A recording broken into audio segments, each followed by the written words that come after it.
guys, welcome to Phil's Fitness Show, and today I've got the pleasure of interviewing one of my wonderful clients, Sue, who's lost over 100 pounds, and today we're just going to delve deep with the secrets, with the battles, with the challenges that Sue faced with the nutrition side of things when it comes to that 100 pound weight loss.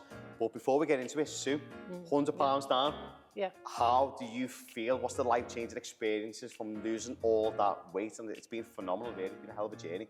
Yeah, oh yeah, it has been a journey. But yeah, do you know what? I feel amazing. It's just, I wouldn't know where to start. It's confidence gone through the roof, clothes that fit, and knowing that you look good when you go out. When you go to shops, before I was just used to go to certain types of shops, that clothes that fit me then. But now I can go to any shop and then I know there's something that's going to fit me in there. That sounds a bit crazy, doesn't it? Oh God, yeah, it's amazing. Imagine that you only would shop in certain shops because you have to or online, do you know, it's just like, and then but you'd be getting clothes that I didn't really know what they're the things they don't even take into consideration, the fact that you can now go and just do shopping and get clothes to fit. Because wasn't one of your turning points, one of your quite negative experiences that you made you think, right, I need to sort myself out, this is getting beyond a joke now? Was there something to do with that you went clothes shopping once and you couldn't find something? Yeah, well obviously I needed a new winter coat because the other one had gotten too small. Well, one of my friends reminded me like, oh, you can't do the zip up, it must be getting too small. And you think, oh God, okay. So yeah, trying to look for a coat in where I live and I couldn't find a coat. So I got this one coat that fitted me, triple XL. I loved it, but it was just like wearing the hug. But yeah, that's the only coat in Llandudno that fitted me. The only coat in that time that would fit you. That's it. That is a turning point, though, isn't it? So that was the point where you think, right, this can't happen any longer. And now, obviously, you've got the freedom going to any shop and find something that fits without a problem. But that is a turning point, that isn't it? Yeah.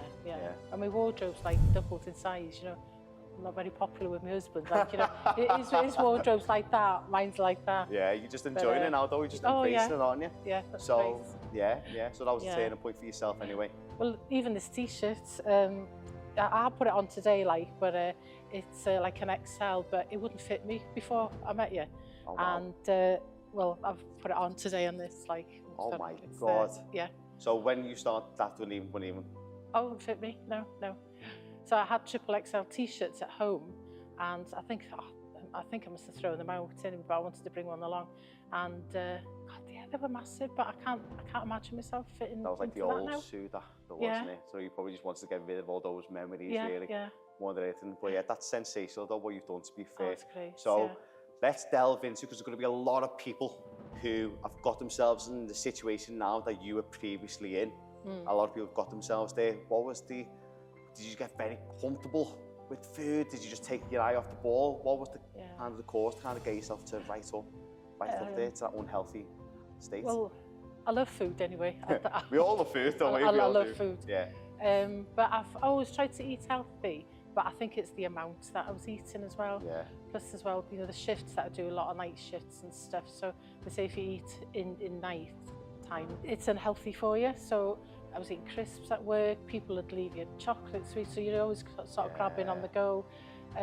So I needed to know all that needs to stop now, really. And, so when you were doing the nights, because I remember that, you were doing night shifts, which you no longer do, but you lost the weight while you were doing night shifts, so that's very important to say that. So the night shifts were a massive problem, because obviously you've got the lack of sleep to consider as well. But your main issue then, A, portion sizes, but B, just on the go crap as well, wasn't it? There was no structure, there was no routine, and then slowly the weight just built and built and built, wasn't it? Yeah. So that was it, and that's a big problem for a lot of people. So the night shift, lack of sleep, on the go stuff all the time, without thinking about anything really.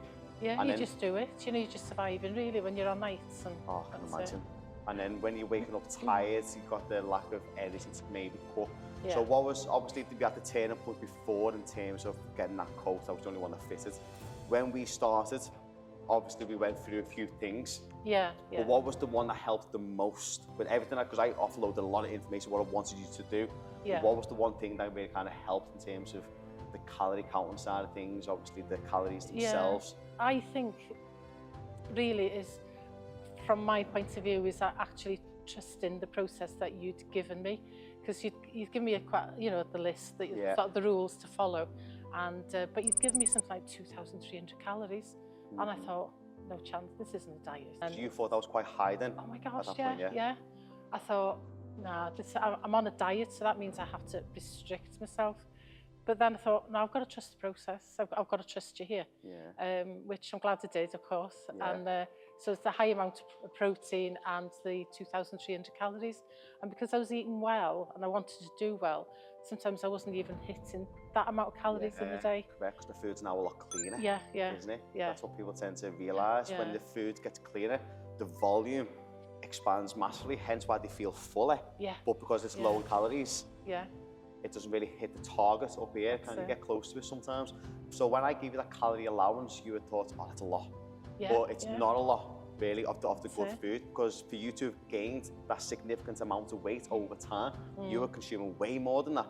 So my point of view is, there's a lot of coaches out there which I kind of hate. They kind of think, right, okay, you want to lose a lot of weight, let's just give you 1,400 calories off the bat, whereas the calorie allowance that you're meant to give to someone is based on their individual body weight, not a genetic plan, so to speak.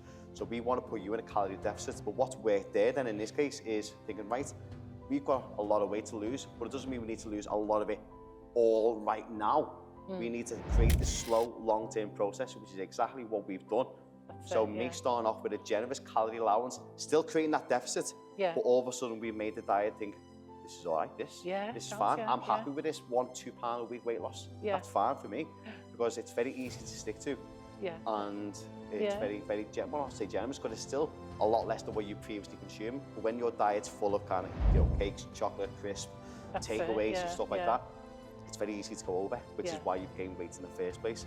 So it was great. So just, it was like full steam ahead. I thought, I've got all these calories, I'm going to use them, and you said high fibre as well, and the water intake and stuff. High water. But I was hitting all them, and I thought, I've got all these calories left at the end of the day. This is great, I'm going to lose weight. And I was, and it was a steady 1-2 pounds a week. Now and again I'd get a 4 pound loss, but it's a steady weight loss. And then before I met you, okay, then I did go to all these slimming clubs and stuff like that. And then you put weight on, they'd ask you, well, why you put weight on? And I'd be like, because I had too much. But anyway, yours is the longest diet I've stuck to, and I've stuck to it. And it's, it's a lifestyle. It's science as well, though, isn't it? It's absolutely science. That's why these clubs, obviously everyone knows my opinion on them, but they don't educate you on anything at all. There's no education behind it. Whereas what we've done, we went down the scientific approach, the calorie counting side of things. We started off very, very generous. Well, it wasn't generous, probably generous to yourself, but it was the calories that we needed to set out. And then you learn about things. And then what you notice, as Susan's weight was going down, her body weight's getting less, the calories then change.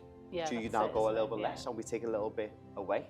But what we've always done as well, which was a massive help for you and everybody else, is we went down the flexible approach as well. So the 2,300 calories initially wasn't just chicken, rice and broccoli and very cold foods. It was a little bit of flexibility. Because one very important thing that everybody needs to hear and pay attention to this is, when you've had years of bad habits to gain that unrecognisable weight, when you've had years of bad habits, I can't turn around to you on day one and say, right, Sue, okay, welcome to Phil Down Coaching, blah, blah, blah. From today, your calories are this, but you can only eat these foods. You'd be like, oh, well, okay, chicken, rice and all that. So you can't take away years of bad habits and all of a sudden expect overnight that devil on your shoulder to be gone. This is what you're sticking to forever. Because not only that, we want to be able to lose all this weight and still enjoy an ice cream and stuff like that as well, isn't it? And have that balance. But then now I can make my own ice cream. It's high protein ice cream. There we go. Or you buy it and it's great. But you still have the odd takeaway, don't you? You still have the odd fish and chips, which is great. And I want to be able to say, do you know what, Sue, you can have that. And this is how you go about it. Because we want to be able to create sustainability and consistency. Now, we can create something where you are allowed these small snippets of chocolate crisp and cakes on a much less volume than what it was previously. But if we can have that, you think, wow, this is wonderful. Brilliant, So that flexibility approach, the flexible diet approach, really worked very well for yourself, didn't it? Yeah, so yeah, fish and chips, my favourite meal. And then I'd be like, well, I'm still losing weight eating this. This is great. But just once a week, you know, I'll just stress I didn't overdo it or anything. Yeah. So yeah, that was sort of my treat. I'd hit all the goals. I'd lost a bit of weight and I thought, yeah, okay, I can have fish and chips this week.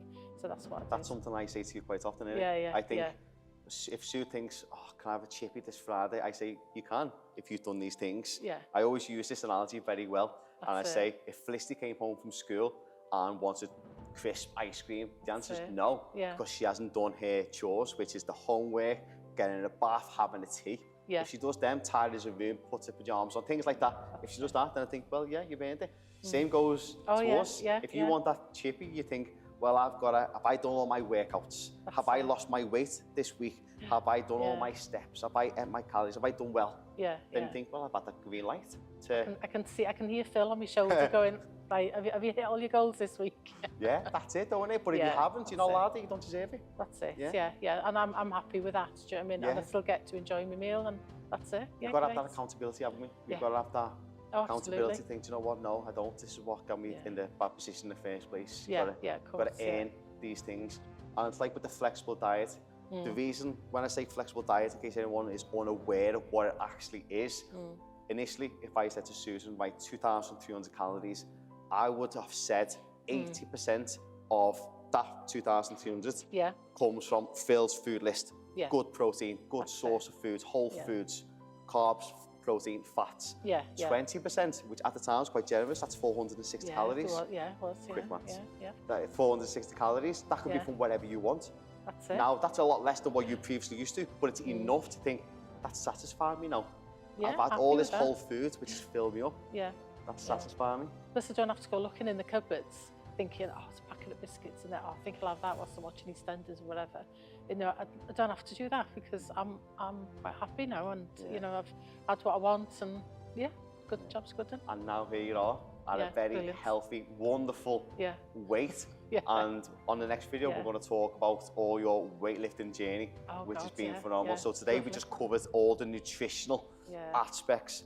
To wrap it up, here's what we need to do. If you're struggling right now for any weight, of course, you can reach out to me. Reach out to Sue as well. Both of us will help you. But you need to understand any weight loss is determined through a calorie deficit. So any club that you may have been to or anything you've experienced before, calorie deficit is the only way weight loss can possibly happen, okay? Fat loss can happen. Because what happens is we exert calories through energy, through talking, through eating, through sleeping, through exercise, through walking. Everything we do is exerting calories. Everything we consume is calories. Now, that's the balance that you need to figure out. So if you're consuming 3,000 calories, but you only exert 2,000 in your day, then there's 1,000 calories that will get stored in your fat cells and you will gain weight over time. Just 3,500 calories in 1 pound of fat. Now what you need to do to help weight loss, you need to reverse that and you need to burn off more than you consume. So we've spoken about today with how the tactics can happen with what you consume. So if you consume 2,000 calories or 2,300, in Sue's case, when we started, you've got to burn off more than that. Now Sue was 100 pounds heavier, so the heavier you are, the more calories you burn off naturally anyway, which is why Sue's calories were quite generous in her words. So you need to make sure you burn off more than you consume, and that will cause weight loss, guaranteed, okay? So that's where you need to go down. But yeah, we've had a lovely conversation today, talking with the nutritional side of things. I would appreciate any comments at all in terms of what you might want to hear more of, okay? Because obviously we've kind of summed up everything quite quickly, but is there anything you want me to delve deeper on to help you out with your journey, then please let me know and we'll get into it, bring Sue back again. Part 2 is going to be talking about Sue's training, because we've done so much with that as well in terms of powerlifting competitions, Olympic lifting, and I'm excited to share you some of the insights there as well. Don't forget guys, it's going to be a massive help for myself as well if you can give this video a like, give me a lovely little subscribe, give me a nice positive comment as well. It goes a long way and I appreciate it a lot more than what you think. Cheers guys.